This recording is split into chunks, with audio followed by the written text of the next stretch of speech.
নেককার ব্যক্তি যখন এই তিনটা প্রশ্নের সঠিক জবাব দিতে পারবে,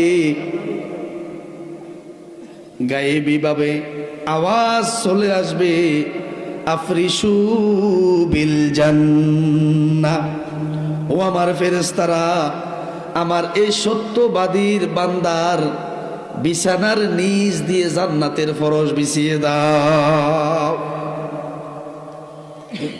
দ্বিতীয় নম্বরে আওয়াজ আসবে, ওয়ালবিসু বিল জান্নাহ। দ্বিতীয় নম্বরে আওয়াজ আসবে, ও আমার ফেরেশতারা শোনো, আমার এই সত্যবাদীর বান্দার শরীর থেকে দুনিয়ার মূল্যহীন এই কাপড়টা খুলে দিয়ে আমার জান্নাতের মূল্যবান পোশাকটা পরিয়ে দাও।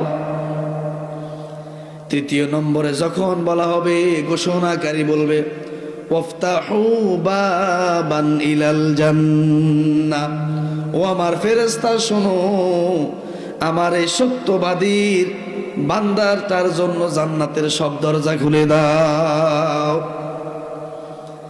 এটা হলো সত্যবাদীর পাওনা। এবার যিনি প্রশ্নগুলোর সঠিক জবাব দিতে পারবে না, গায়েবী ভাবে আওয়াজ আসবে, এই লোকটা মিথ্যাবাদী। কারণ এই দুনিয়াতে অসংখ্যবার শুনেছে তার রব আল্লাহ, এই দুনিয়াতে অসংখ্যবার শুনেছে তার দিন ইসলাম। এই মিথ্যাবাদী দুনিয়াতে অসংখ্যবার মুহাম্মদ সাল্লাল্লাহু আলাইহি ওয়াসাল্লামের নামটা শুনেছেন, কিন্তু দুনিয়া থেকে নেক আমল না করার কারণে আজকে তার জবান দিয়ে কথাগুলো বের হচ্ছে না।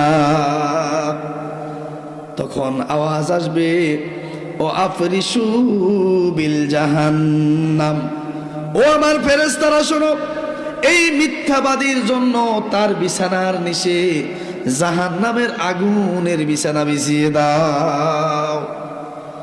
দ্বিতীয় নম্বরে বলা হবে, ও আলবিসু বিল জাহান্নাম, ও আমার ফেরেশতা শোনো, এই মিথ্যাবাদীর শরীর থেকে দুনিয়ার পোশাক খুলে জাহান্নামের শাস্তির পোশাকটা তাকে পরিয়ে দাও। তিন নম্বরে বলা হবে, আফতাহু বাবান ইলান নার, আর এই নাফরমানের জন্য জাহান্নামের সব দরজাগুলোকে খুলে দাও। উচ্চ স্বরে বলুন নাউজুবিল্লাহ।